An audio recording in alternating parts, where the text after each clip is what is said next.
नमस्कार, मैं हूं पवन त्यागी। आज बहुत बड़ा खुलासा महाराष्ट्र से हुआ है। शिवसेना के बहुत सीनियर लीडर किरीट सोमैया ने एक खुलासा किया उद्धव ठाकरे को लेकर कि वहां जो अर्नब गोस्वामी के ऊपर आत्महत्या के केस दोबारा खोलकर और उनको जेल में डाला गया, जिस अन्वय नाइक और उसकी मां की आत्महत्या का आरोप लगा है कि उनको उकसाने की और उनकी वजह से वो आत्महत्या दोनों ने की थी, उस वजह का खुलासा करते हुए जो किरीट सोमैया है वो बताते हैं कि ये जो केस दोबारा खोला गया है ये असल में उद्धव ठाकरे की एक मानसिकता दिखाता है, जिस मानसिकता के चलते वो एक तरह से रिपब्लिक भारत और अर्नब गोस्वामी को टारगेट करना चाहते हैं, जिन्होंने शायद ये तय कर लिया है कि मुझे अब ये चैनल को बंद कराना है और इसलिए झूठा सच्चा केस लगा करके किसी भी तरह से वो अर्नब को परेशान करना चाहते हैं। और इसीलिए उन्होंने ये आत्महत्या का आरोप वाले जो लगाने वाला जो परिवार है अन्वय नाइक का, जिस पत्नी ने वो खुलासा किया है, तो किरीट सोमैया ने खुलासा किया कि ये जो अन्वय नाइक है, इसकी जो पत्नी है, वो पत्नी और अन्वय नाइक और उद्धव ठाकरे, जी हाँ, महाराष्ट्र के जो मुख्यमंत्री हैं उद्धव ठाकरे, उनकी पत्नी रश्मि ठाकरे और उनकी एक मित्र है मनीषा रविंद्र वायकर, ये पूर्व मंत्री हैं रविंद्र वायकर, उनकी पत्नी है, पूर्व मंत्री की पत्नी है। इन दोनों ने मिलकर अन्वय नाइक के साथ भूमि का एक सौदा किया था कई साल पहले और उस सौदे की वजह से इनकी निकटता बनी थी। और किरीट सोमैया कहते हैं कि ये दोनों परिवार एक दूसरे को अच्छी तरह जानते हैं। 2014 के अंदर 21 भूमि के सौदे ये उद्धव ठाकरे की पत्नी रश्मि ठाकरे और मनीषा रविंद्र वायकर ने मिलकर ये किए हैं। और वो कहते हैं कि ये जो इस सब की जांच होनी चाहिए कि ये जो 21 सौदे हुए हैं इनकी जांच ये की जाए कि इनमें कोई अनियमितता तो नहीं बरती गई, क्योंकि इसमें जो खरीद फरोख्त हुई है अन्वय नाइक वाली भूमि की, वो भूमि कृषि भूमि है और कुछ भूमि उसमें 21 सौदों में ऐसी है जो वन क्षेत्र की है। तो वो कहते हैं कि इसमें कुछ मुझे लगता है कि कोई अनियमितता हुई है और ऐसे 21 सौदे के बीच में ये देखने में आया कि ये जो अन्वय नाइक है, इनके पारिवारिक रिश्ते उद्धव ठाकरे से और उनकी पत्नी से रहे हैं, क्योंकि उन्होंने जमीन की खरीद फरोख्त की। अब सवाल ये उठता है कि जब एक से हमारी इतनी निकटता है और हमने उस अन्वय नाइक की जमीन को खरीदा है जिसमें कि उद्धव ठाकरे की पत्नी का नाम आ रहा है, तब ऐसे में संभावना ये दिख रही है कि उद्धव ठाकरे जो टारगेट करना चाहते हैं अर्नब गोस्वामी को, तो ये हो ना हो उद्धव ठाकरे के कहने पर ही अन्वय नाइक की पत्नी और बेटी ने इस केस को दोबारा खोलने की एप्लीकेशन लगाई है और इसी के कारण, इनके कहने के कारण ही ये अर्नब गोस्वामी को दोबारा से इस किस्से में फंसाकर जेल में डालना चाहते हैं। जबकि ये 2018 मई 2018 में आत्महत्या हुई थी और इसकी उसी समय जांच भी हुई थी, क्योंकि ये जो अन्वय नाइक की पत्नी है, इस अक्षिता नाइक ने तभी एप्लीकेशन डाली थी कि ये आत्महत्या है और इस आत्महत्या के पीछे कुछ लोग हैं, जिसमें 3 नाम उसने लिखे थे, फिरोज शेख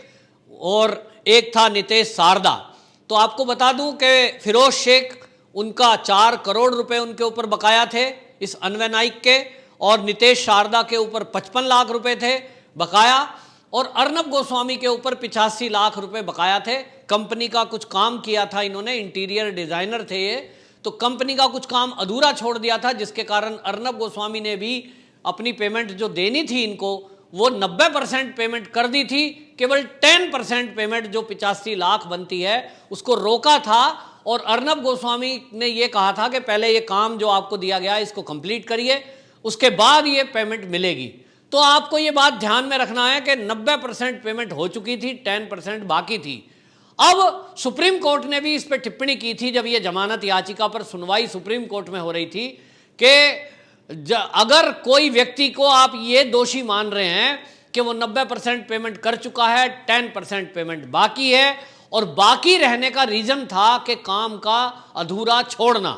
तो भाई इस तरह तो देश में बहुत सारी आत्महत्या हो जाएंगी कि कंपनियों के पेमेंट बहुत सारे लोग रोकते हैं जब काम खराब करें या अधूरा रखें। तो इसको दोषी नहीं माना जा सकता और इसलिए सुप्रीम कोर्ट ने अर्नब गोस्वामी को जमानत दे दी थी और उन्होंने कहा कि इसको तुरंत छोड़ना चाहिए। लेकिन इस मुद्दे को महाराष्ट्र सरकार मुद्दा बना रही है और आपको ध्यान होगा कि जब सदन चल रहा था महाराष्ट्र का, तभी उनके मंत्री ने खड़े होकर कहा था कि हम ये जो अन्वय नाइक की आत्महत्या है इस केस को दोबारा खुलवाएंगे और इसमें हम बेटी के साथ न्याय करेंगे। उसकी वाइफ का नाम लेके कहा था। तो आप देखिए वो तब से चल रहा है, अब ये दोबारा खोला गया है। लेकिन अल्टीमेटली जो देखने में आ रहा है वो ये देखने में आ रहा है कि अर्नब गोस्वामी को परेशान करने के लिए, रिपब्लिक टीवी को ये टारगेट करने के लिए, और मैं कहूं तो उसको बंद करने की एक साजिश चैनल को है। पता नहीं किन किन लोगों से सुपारी इस महाराष्ट्र सरकार ने ली है ये इस काम के लिए, तो तभी इस तरह के केस लगाकर पुराने केस उठाए जा रहे हैं। और जिस किरीट सोमैया जी ने जिस भूमि की बात की है, जो अन्वय नाइक के बीच और उद्धव ठाकरे की पत्नी रश्मि ठाकरे के बीच जो सौदा हुआ था, वो जमीन जो कृषि भूमि जमीन है, आपको ध्यान होगा कुछ दिन पहले अर्नब गोस्वामी, रिपब्लिक टीवी का एक पत्रकार, एक फार्म हाउस में जाने की कोशिश में उसको कहा गया कि ये बिना अनुमति के जा रहे थे और इसलिए पकड़ करके उसको जेल में डाल दिया था। वो वही भूमि है जहां की रिपोर्टिंग ये रिपब्लिक का चैनल करने गया था। अब सवाल उठता है कि वो जो फार्म हाउस है उसको इतना सीक्रेट क्यों रखा जा रहा है, उसके अंदर घुसने की क्यों मनाही है, जबकि वहां केवल कृषि का काम होता है। तो फिर वहां जाने पर पत्रकार को जेल में क्यों डाल दिया जाता है? जरूर कोई ना कोई तो ऐसी बात है जो उस फार्म हाउस के रहस्यों को पर्दा डाले हुए है, और पर्दा उजागर करने के लिए यदि कोई कोशिश करता है तो उसको या तो धमकी दी जाती है या तो उठा के जेल में डाल दिया जाता है। पहले रिपब्लिक के पत्रकार को जेल में डाला गया, जिसको कहा गया कि पूछताछ के लिए उसको जेल में रखा जा रहा है थाने में, कि बताया जाए कि वो क्या करने गया था। अब पत्रकार क्या करने जाएगा? पत्रकार ने कहा मैं रिपोर्टिंग करने गया था, मेरे पास कुछ सबूत मिले थे कि ये जो भूमि का सौदा हुआ है अन्वय नाइक और रश्मि ठाकरे के बीच में, इसमें कुछ घोटाला है, हम इसकी जांच करने आए हैं। तो वो कहते हैं साहब आप ये बताइए कि आपको किसने ये लिंक दिया, किसने ये जानकारी दी, कौन सूत्र ऐसे थे जिसने आपको ये बताया कि ये फार्म हाउस उद्धव ठाकरे की पत्नी के नाम है। इसको पूछताछ करने के लिए सारी एक्सरसाइज की गई, उस पत्रकार को परेशान किया गया। लेकिन आज किरीट सोमैया ने खुद ये अपने ट्विटर हैंडल पर वो दस्तावेजों की फोटोकॉपी भी उसको सार्वजनिक किया है और करते हुए कहा कि ये मैं सार्वजनिक कर रहा हूं, ये देखिए 21 सौदे मेरे पास पूरे सबूत हैं, मैं हूं वो व्यक्ति जिसने ये उजागर किया था। अब आप समझिए कि किरीट सोमैया ने जब ये ट्वीट किया और जो दस्तावेज हैं भूमि से जुड़े वो वायरल किए, तो उसको भी संजय राउत धमकी देते हैं और कहते हैं दिवाली के बाद तुमको शिवसेना की स्टाइल में देख लिया जाएगा। अब आप समझिए कि एक सांसद को धमकी दी जा रही है खुलेआम शिवसेना की तरफ से, और संजय राउत तो इतना बौखला गए कि वो बौखलाहट में कहते हैं कि 21 सौदे हुए हैं तो उसका सबूत दिखाइए और इसकी जांच कराइए, और हम जांच को तैयार हैं, इसकी जांच सीबीआई से कराओ, एनआईए से कराओ, ईडी से कराओ। मतलब ये बौखलाहट दिखा रही है कि कुछ तो ऐसा है जिसको शिवसेना छुपाना चाहती है, वरना इस तरह की बौखलाहट की क्या जरूरत है। यहीं आपको बता दूं कि जो बीएमसी की मेयर है वो